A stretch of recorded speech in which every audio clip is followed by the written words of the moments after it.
Hi friends, it's Jessie. Today I am here joined by my cat Penny, who is very good at nature journaling, to tell you about our next activity in nature journaling. So things that you will need for today, your journal and pens or pencils. I like to use pencils so they're easily erasable and changeable. Also, you're gonna need a piece of string or a hula hoop if you have that, which I don't. Although now that I'm saying it, like I really wish I did, because that would be sweet to have a hula hoop. But regardless, string works fine, any kind of string. And kind of optional if you have like a magnifying glass or a hand lens. So here's a couple of options of hand lens. So like I have several because I'm a nerd. There's like something like this, just like a magnifying lens. Or there's like fancier ones, like I have this one that has its own like little case and everything, and it kind of swings out like this, and so you can do some up close work, but that's totally optional. At the very most basic, all you need is your journal and a pen or pencil and that string. Okay, let me tell you what we're doing. So in ecology, one way to sample an area of outside is to create what we call a quadrat. And that's like usually use like a squared off frame, often made of plywood or something that you throw down on the ground and just study what's in there. We're gonna do that, except we're gonna make our own because I'm not asking you to like nail plywood together. Instead, what you're gonna do is isolate a piece of ground somewhere outside using your string or your hula hoop. So for the string, I recommend you cut a piece that's maybe like, I'm gonna say like 5-ish feet. I don't know, I do a couple of arms lengths of this and then cut it just so it's long enough to get a little area in there. You don't need too huge if you have nice and like diverse ground, because then you'll still be able to see a lot of things there. So the whole goal of today's nature journaling is to use the tools that we've talked about before. So that I notice, I wonder, this reminds me of, and kind of the things you were practicing with the sketching and the writing words and using numbers to describe things. You're going to kind of combine all of those to study a very small constrained area instead of just either an object or something small or an area like you might have been doing before. Okay, so your string or your hula hoop is going to define kind of a small little world, like a small little area, and you're going to learn as much as you can about it through observation.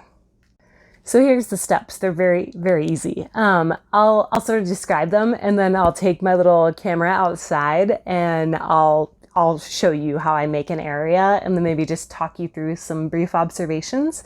But the very simplest thing is to get that piece of string. It's going to be like a couple of arms lengths, and you want to go outside and find a place where the ground is relatively interesting. Honestly, my yard is kind of gravelly, which is not that exciting. So instead, I might walk somewhere in my neighborhood to go find some place with some plants and some, I don't know, maybe some insects or something that might be a little more interesting to look at. So you're going to take your string or your hula hoop out, find a suitable piece of ground, and form it into a big circle on the ground. Okay. And then you're going to sit there with your journal. And once again, remember, you're going to do, date and weather and location. So if you want to use your neighborhood, if you want to just say like the city you're in, whatever, that's cool. And then you're going to first kind of sketch and then observe what's inside of your circle. And so there's several different ways you can do this. There's kind of like no wrong answer except to not include enough detail. You don't need, however, to make a totally detailed drawing of every single plant and like every single rock or whatever in there, because that's going to be hard to see and hard to understand. But a couple of different strategies you could use.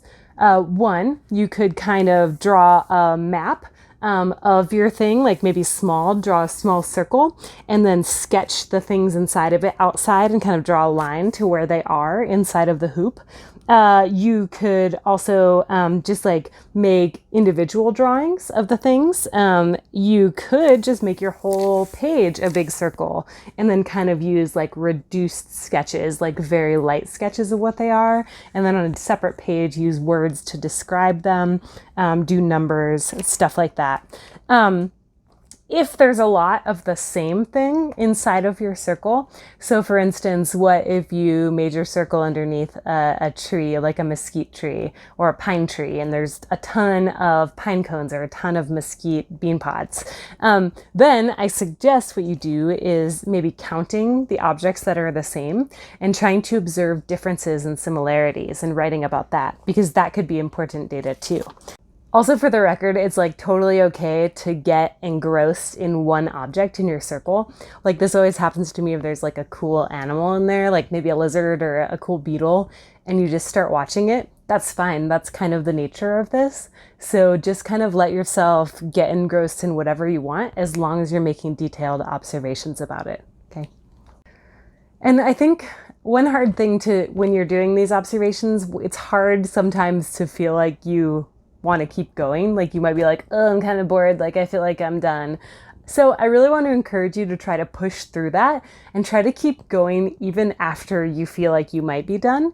Try to notice one more thing, or look at something a little more closely, or dig out your hand lens and like really get in there and see if you can find like what's going on deep inside of something small. One way to do this, I suggest setting a timer. So I'd say minimum 15 or 20 minutes for this. Longer if you get really, really engrossed. And that's cool. If you want to make a super detailed drawing and a super deep study of this, that would be really cool. So one way to kind of expand your focus, if you feel like you're done after a certain amount of time, so you could try to think about how other ways to describe what you find in your space. So could you do maybe a cross section of something? Could you do like maybe the zoom in, zoom out maps where, you make the little like circle and like make it bigger somewhere else to show us what it looks like up close? Alternate drawing angles. Could you do any kind of like written notes or like paragraphs or bullet points that can help explain the things you're observing?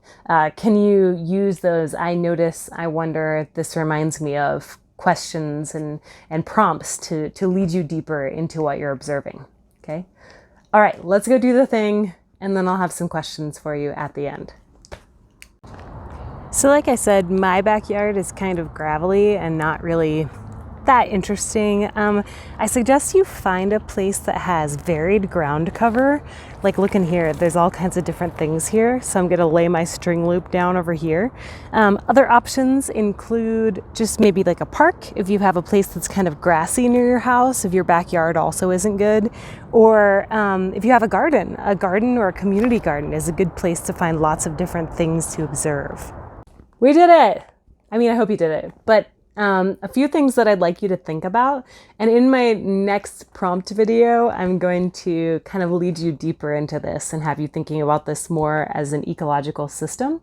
But for right now, I want you to think about how did limiting your observations to that one circle, how did that allow you to kind of get deeper? Like how did it change your observation, I guess?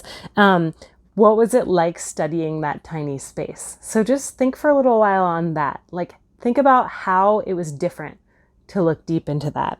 What was the most interesting observation you made? Did you learn anything new using this technique? That's something I really like to do. And finally, if you could do this activity again in any location on Earth, where would it be? I guess I said finally, but I lied, because I do want you to think about one other thing. I want you to think about, and maybe you could write in your journal too, the answers to these. I'd like you to think about if you could come back to that same circle of space in a month, in 2 months, in 6 months, in a year, how would you predict that it changed? Like what kinds of things might be different inside the area you observed? Yeah, just fun to think about. So I hope you enjoyed this. I can't wait to see what you've been working on. And yeah, so I'll see you next time, but thank you for journaling along with me. And Penny, the cat. So quickly, here's a shot of my journal in progress. You can see I really fixated on that cicada exoskeleton that I found. And then here's just a couple of pages. So you can see I chose the method of sort of making a map and then choosing some items to enlarge. So I actually had to flip a page, and then I chose like 3 or 4 different items within my map to enlarge and show detail on. So see what you feel like, see what you come up with, and I can't wait to see it. Thanks!